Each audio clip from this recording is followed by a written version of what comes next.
साड़ी के फॉल सा कभी मैच किया रे कभी छोड़ दिया दिल। শাড়িটার লিংক দাও না তিথি বোন, একটা রিকোয়েস্ট, এই শাড়িটি আমার খুব ভালো লেগেছে, বলতে পারবো কোথা থেকে এনেছো?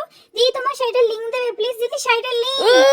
বলবো কোথা থেকে শাড়িটা কিনেছি, কিন্তু তার আগে যে আমার রেডি হতে হবে, কারণ আমরা তিনজন যাব একটা কালী পুজো বাড়ি। কিন্তু ওই দিন রেডি হতে গিয়ে দেখি মুখের কি বিতিবিশ্রী অবস্থা, পিগমেন্টেশন ছাড়া কিছুই চোখে পড়ছে না। ভাবলাম অনলাইন দেখি যদি কিছু পাই, আর পেয়েও গেছি, যেটা হলো কাঁচা দুধ। একটা কটন প্যাডের সাহায্যে মুখে লাগিয়ে নিলে পিগমেন্টেশন গায়েব। এইসব নোংরা জিনিস কেউ মাখে? এইটা ইউজ করো, ল্যাকমি পারফেক্ট রেডিয়েন্স সিরাম। রয়েছে 7% নিয়াসিনামাইড কমপ্লেক্স, আর এর টার্গেটই হলো পিগমেন্টেশনকে দূর করা। আর মাত্র 14 দিনের মধ্যেই তোমরা স্কিনে পরিবর্তন বুঝতে পারবে, কারণ এটা স্কিনকে ক্লিয়ার করতে সাহায্য করে, সাথে অনেকটা গ্লোয়িংও বানায়। আর সবথেকে ভালো বিষয় হলো এটা suitable for all skin type. বাপরে, এত দারুণ প্রোডাক্ট ভাবতেই পারিনি। মনে হচ্ছে এইভাবেই চলে যাই, শুধু একটা টিপ হলেই হলো। তাহলে তোমরাও যদি ছোটাপাটাকা বাড়া ধামাকাওয়ালা প্রোডাক্ট ইউজ করে এরকম গ্লোই স্কিন পেতে চাও, তাহলে এক্ষুনি পার্পল বা এই কিউআর কোড স্ক্যান করে কিনে নাও। আর যদি আমার কুপন কোড LAPRSOT45 ইউজ করো, তাহলে পেয়ে যাবে 45% ডিসকাউন্ট। আরে যাচ্ছি ভেবেছিলাম এইভাবেই চলে যাব, কিন্তু ওরা কি আমায় এইভাবে যেতে দেবে? তাই বিয়ে বাড়ির মতো সেজে রওনা দিলাম পুজো বাড়ির উদ্দেশ্যে। বাই দ্য ওয়ে,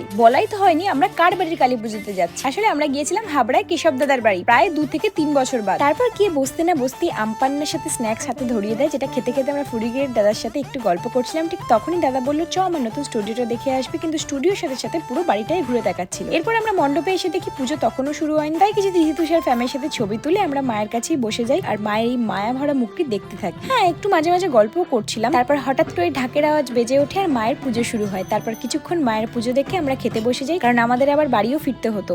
আসলে এতক্ষণ বসে থাকার কারণ এটাই ছিল যে মায়ের পুজো একটু হলেও দেখে বাড়ি ফিরবো। আর ঠিক যেমন কথা তেমনই কাজ। খাওয়া দাওয়া করে সবার সাথে কথা বলে সবাইকে টাটা করে আমরা বাড়ির পথে রওনা দিই। কিন্তু রাত যেহেতু অনেকটা হয়েছিল, তাই লরির জ্যাম কাটিয়ে ঘুম চোখে বাড়ি ফিরতে প্রায় মধ্যরাত, ওই রাত 2টোর মতো বেজে গিয়েছিল। তোমরা চাইলে কিন্তু ডিটেল ব্লগস অফ তিথি তুষারে গিয়েও দেখে আসতে পারো। দেখেছো, বলতেই ভুলে গিয়েছিলাম, এই শাড়িটা অনলাইন থেকে কেনা নয়, তাই লিংক দিতে পারলাম না। আসলে একদিন তুষার কলকাতা থেকে ফেরার পথে এই শাড়িটা হাতে করে নিয়ে এসেছিল। তোমাদের প্রশ্ন দেখি ওকে জিজ্ঞাসা করায় ও বলেছিল একটা নর্মাল শাড়ির দোকান থেকে ও কিনে নিয়ে এসেছে, আর সেই শাড়ির দোকানের নামও ওর মনে নেই।